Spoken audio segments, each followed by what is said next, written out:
Hello everybody, I am Dr. Premlata, retired judge from Consumer Court.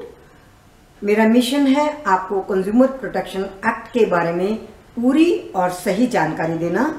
Consumer courts किस तरह से काम करते हैं, किस किस तरह की शिकायतें कंज्यूमर कोर्ट्स में सुनी जा सकती हैं और कंज्यूमर कोर्ट्स आपको क्या राहत देते हैं और आपको खरीदारी करते समय किन किन बातों का ध्यान रखना चाहिए, क्या सावधानियां बरतनी चाहिए। हमारे इस वीडियो में दी गई जानकारी के अलावा भी आपको कोई जानकारी चाहिए तो आप YouTube के कमेंट बॉक्स में अपने कमेंट्स और अपने प्रश्न लिख सकते हैं।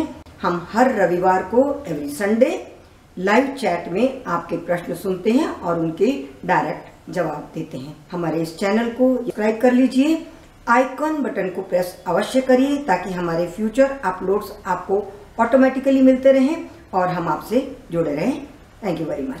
फ्रेंड्स, आज हम ले रहे हैं इंश्योरेंस का एक ऐसा केस जिसमें 3 इश्यूज पर national consumer dispute redressal commission ने डिस्कस किया है और ऑर्डर किया है फरवरी 2021 में।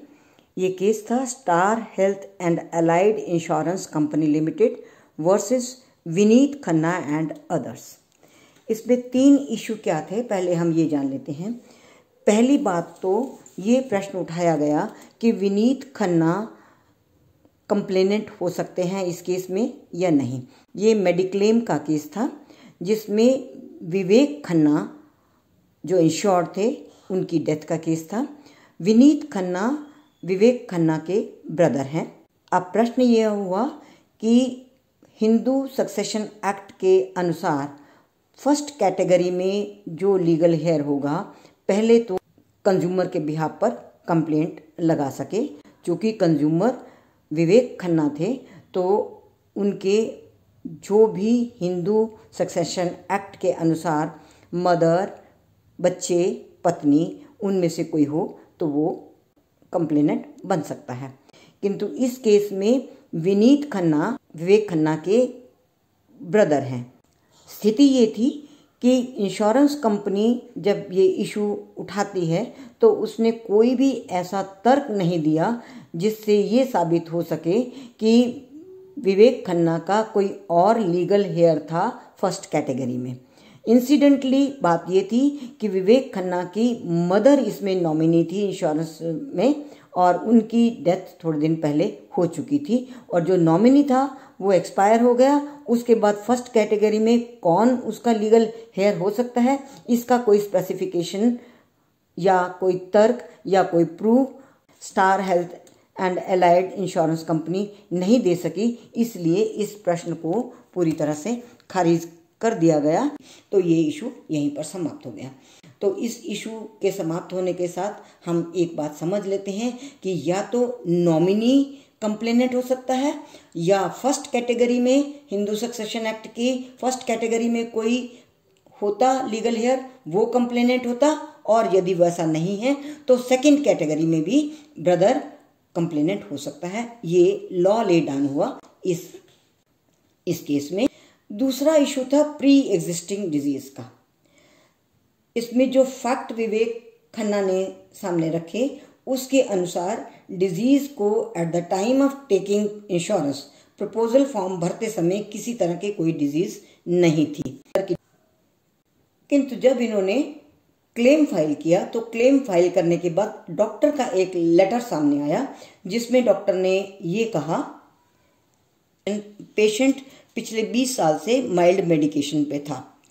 अब ये फैक्ट ना तो केस हॉस्पिटल के रिकॉर्ड में केस हिस्ट्री में था, ना ही डिस्चार्ज समरी में था, और जो मैंडेटरी प्रोविजन है इंडियन मेडिकल काउंसिल का और उसमें जो रेगुलेशन 2002 है उसके अनुसार केस हिस्ट्री में, मेडिकल रिकॉर्ड में या डिस्चार्ज समरी में इस चीज का मेंशन होना चाहिए था। ये मैंडेटरी है। ऐसा मेंशन ना होने के कारण डॉक्टर की उस स्टेटमेंट को और उस लेटर को कंसीडर नहीं किया जा सकता जिसमें उसने कोई भी एफिडेविट सपोर्ट में नहीं दिया था।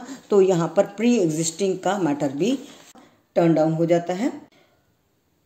और तीसरा पॉइंट है cancelling the policy at the stage of claim filing.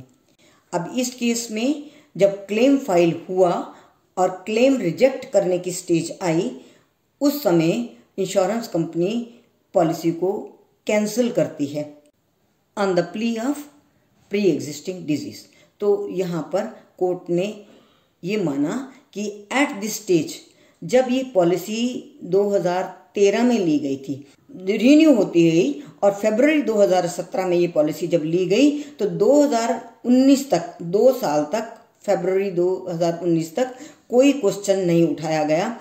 अगर सेक्शन 45 को भी देखें इंडियन इंश्योरेंस एक्ट के, तो 2 साल के अंदर अंदर कोई क्वेश्चन उठाया जा सकता है, कोई पॉइंट निकाला जा सकता है कि हम इस पॉलिसी को कैंसिल करते हैं। किंतु 4/11/19 तक जब रेपुडिएट करने की बात आई, तब जाकर उन्होंने कहा कि हम इसको पॉलिसी को कैंसिल करते हैं। तो इस समय और इस स्टेज पर पॉलिसी को कैंसिल नहीं किया जा सकता। ये तीसरा बड़ा पॉइंट था कि यदि पॉलिसी को कैंसिल करना होता है तो under section 45 of insurance act insurance company को ये राइट है कि अगर उसकी कोई ऑब्जर्वेशन है, उसकी कोई इन्वेस्टिगेशन है, जो ऐसा उनको दिखाई देता है कि प्रपोजल फॉर्म में कोई गलत इन्फॉर्मेशन दी गई थी या मटेरियल फैक्ट्स हाइड किए गए थे, कैंसिल करने का प्रोसेस किया जा सकता है और कैंसिल की जा सकती है with intimation to the insured.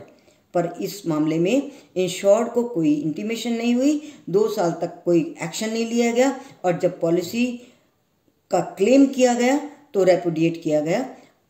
Court ने यह माना कि रेपुडिएशन इस तरह से नहीं हो सकता। तो फ्रेंड्स, तीसरा पॉइंट ये है कि पॉलिसी को कैंसिल करने के लिए भी एक प्रोसीजर और एक लिमिटेड टाइम होता है। तो इस मैटर में कोर्ट ने ऑर्डर किया, 16,09,336 रुपये का क्लेम था, जिसको 9% इंटरेस्ट से देने के लिए आदेश दिया।